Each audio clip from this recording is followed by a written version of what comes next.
ধৈর্য। ধৈর্য এমন একটা গাছ যে গাছের চারিদিকে কাটা, কিন্তু ফলটা মিষ্টি সুস্বাদু। এই সুস্বাদু ফল খেতে হলে এই কাটাগুলো সহ্য করতে হবে। ধৈর্য। ছোট্ট ছেলে মেয়েদেরকে ননির পুতুল করে গড়ে তুলবেন না, খবরদার। ওদেরকে কষ্ট সহিষ্ণু করে গড়ে তুলবেন। আপনি থাকতেই কষ্ট করা শেখান, তার জীবনটা স্মুথ হবে, তার ক্যারিয়ারটা ব্রাইট হবে, তার ভবিষ্যৎটা সুন্দর হবে। ছেলে মেয়েরা কিছু চাইলেই সাথে সাথে দিবেন। অনেক বাবা মা আছে এত আদর করে, এত বেশি আহ্লাদ করে, যা চায় তাই দেয়, পরে হিতে বিপরীত হয়, ঠিক কিনা? ছেলে মেয়েকে অভাব শেখান, ছেলে মেয়েকে কষ্ট শেখান, ওদেরকে সংগ্রাম শেখান, প্রতিকূল পরিবেশে কি করে টিকে থাকতে হয় এটার সবক শেখান। সেদিন লোকমান তাই করলেন, ছেলেরা সবর শিখাইলেন যে বাবা ধৈর্য ধারণ করো, আতঙ্কিত হবা না।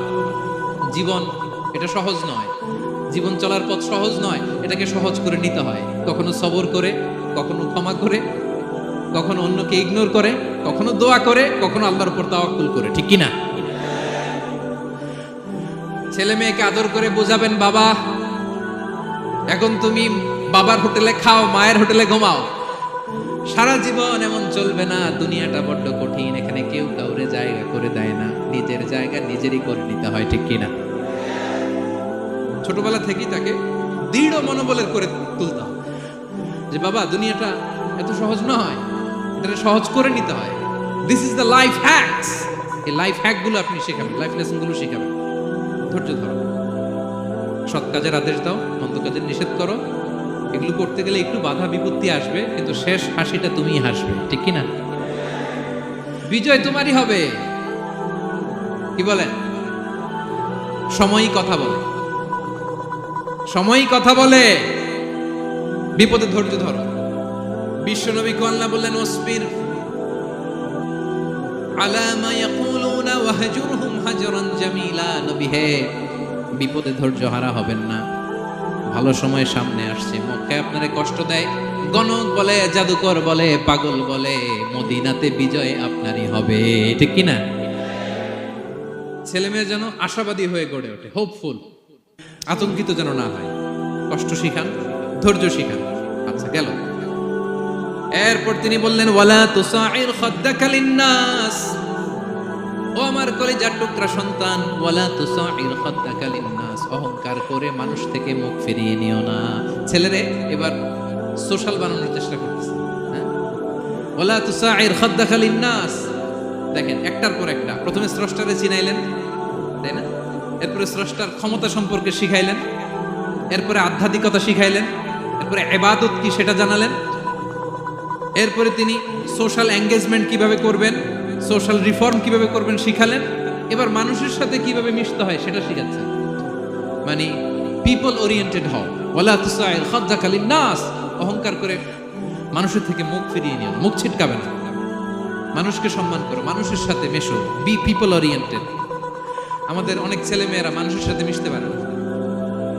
দোষকার বাবা মায়ের, শেখায় না। একটা সময় আমাদের মনে আছে, ছোটবেলায় মেহমান আসলে আমরা এত খুশি হইতাম, কি বলেন?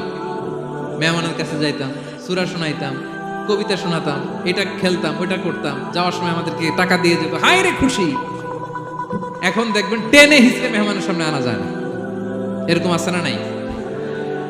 অনেক ফ্যামিলিতে এরকম আছে যে তারা সারাদিন ডিভাইস নিয়ে, এই ডিভাইস আসক্তি এত মারাত্মক পর্যায়ে পৌঁছেছে যে তারা মানুষের সাথে মিশতে পারে না। এই পাবলিক ওরিয়েন্টেশনটা অনেকের নাই, পিপল ওরিয়েন্টেশন নাই। অনেক ছোট বাচ্চা, মেহমান আসছে, তুমি একটু আসো, সালাম দাও, বসো, আসতে চায় না, বসতে চায় না, কারণ ওরা শিখানো হয় না। সারাদিন দিয়ে রাখছে কি হাতে? মোবাইল। এই জন্য ছোটবেলা থেকে আমরা যেন সামাজিক বানাই, বাচ্চাকে যেন শেখাই, বাবা মুরব্বীকে দেখলে সালাম দিতে হবে। কি করতে হবে? ওরা শিখাবেন। অনেক সময় ছোট বাচ্চারা না বুঝে দারোয়ানের সাথে খারাপ আচরণ করে, ঘরের কাজের বুয়ার সাথে খারাপ আচরণ করে, ড্রাইভারকে বকা দেয়, আছে না নাই? ভদ্রতা, ডিসেন্ট ম্যানার আপনি শিখান নাই তো, ও শিখবে কোত্থেকে? এই তো শুরুতেই বললাম যে গরুর পেট থেকে বেরোলে গরু হয়, কিন্তু মানুষের পেট থেকে বেরোলেই ওটা মানুষ হয় না। ওটারে মানুষ বানাতে হয় দিনের পর দিন, মাসের পর মাস, টিউনিং করে, পলিশিং করে, গাইড করে করে মানুষের মতো মানুষ বানাতে হয়। তাহলে ছেলেনে বললেন, ওয়ালা তুসাইর খাদ্দাকা লিন্নাস। তোমার চেহারাকে মানুষ থেকে ফিরিয়ে নিও না। গণমুখী হও, মানুষের সাথে মেশো। ছেলে মেয়েদেরকে এটা বলবেন। শহরে থাকলে মাঝে মাঝে গ্রামে নিয়ে যাবেন, কাদার মধ্যে ছেড়ে দিবেন, হাট বেটা, হ্যাঁ, কাদায় ছেড়ে দিবেন, পুকুরে ছেড়ে দিবেন, দৌড়াদৌড়ি করতে করতে তারপরে তারা শিখবে, দেখবে। মাছ, জ্যান্ত মাছ দেখে নাই আমাদের অনেক ছেলে মেয়েরা, আছে না নাই? ওরা ভাবে মাছ বোধহয় ওই ইয়ের মধ্যেই পাওয়া যায়, শপিং মলেই পাওয়া যায়, ফ্রিজের মধ্যে থাকে, এরপরে এটা খাইতে হয়। জ্যান্ত মাছ দেখলে দেখবেন ভয় পেয়ে গেছে, কারণ শেকড়ের সাথে এদের কোনো সম্পর্ক নাই। এরা যেন গণমুখী হয়, শেকড়ের সাথে যেন এদের সম্পর্ক থাকে। হ্যাঁ, এটাই দেখেন, এই উপদেশটা কয় হাজার বছর আগের। মনে হচ্ছে যেন আজকের পরিস্থিতি দেখে দেখে লোকমান ইসলাম ছেলেকে অ্যাডভাইস করতেছেন। সুবহানাল্লাহ বলবেন না? ওয়ালা তুসাইর খাদ্দাকা লিন্নাস, মানুষ থেকে মুখ ফিরিয়ে নিও না। ছেলে মেয়েদের শিখান, মানুষ দেখলে ভয় পেও না, মানুষের কাছে যাও, মানুষের দুঃখ দুর্দশা দূর করার চেষ্টা করো, গণমুখী হও, মানুষকে দেখলে সালাম দাও, মুচকি হাসি দাও, হাত বাড়িয়ে মুসাফা করো।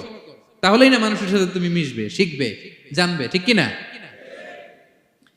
এরপরে বললেন ওয়ালা তামশি ফিল আরদি মারাহা, আমার কলিজার টুকরা সন্তান, অহংকার করে রাস্তা দিয়ে হেঁটো না, কারণ ইন্নাল্লাহা লা ইউহিব্বু কুল্লা মুখতালিন ফাখুর, আল্লাহ অহংকারীকে পছন্দ করেন না।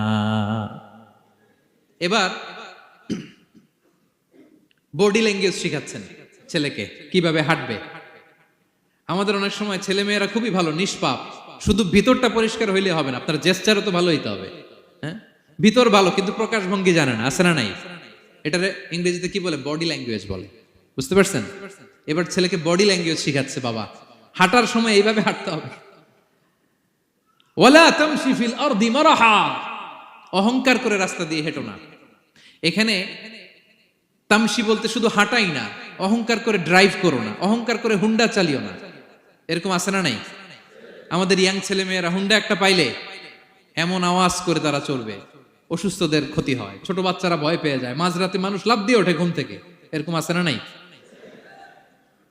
আমাদের সন্তানরা যেন এরকম না হয়। রাস্তা দিয়ে চলতে বিনয়ের সাথে হাঁটতে হবে, ভদ্রভাবে হাঁটতে হবে, কারণ রহমানের বান্দারা অহংকারী হয় না, তারা বিনয়ী হয়, ঠিক কিনা? وعباد الرحمن الذين يمشون على الأرض هونا وإذا خاطبهم الجاهلون قالوا سلاما, রহমানের বান্দারা রাস্তা দিয়ে যখন হাঁটে দাম্ভিকতার সাথে হাঁটে না, অহংকারের সাথে হাঁটে না, বিনয়ের সাথে রাস্তা দিয়ে তারা চলাফেরা করে, ঠিক কিনা?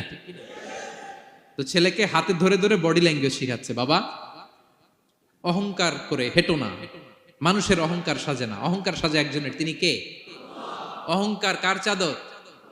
আল্লাহ বলে এই চাদর ধরে যদি কেউ টান দেয় ওরে আমি জাহান্নামে নিক্ষেপ করি, ফালা উবালি, আই ডোন্ট কেয়ার, ওরে আমি জাহান্নামে ফেলবো। অহংকার করার কি আছে আমাদের? কিছুই নাই, ঠিক কিনা? ডায়রিয়া যদি হয়, লুজ মোশন যদি হয়, 5 বার টয়লেটে গেলে এরপরে চেহারার দিকে তাকানো যায়? বিছানায় পড়ে হা হু করতে শুরু করে, তো কিসের অহংকার আপনার?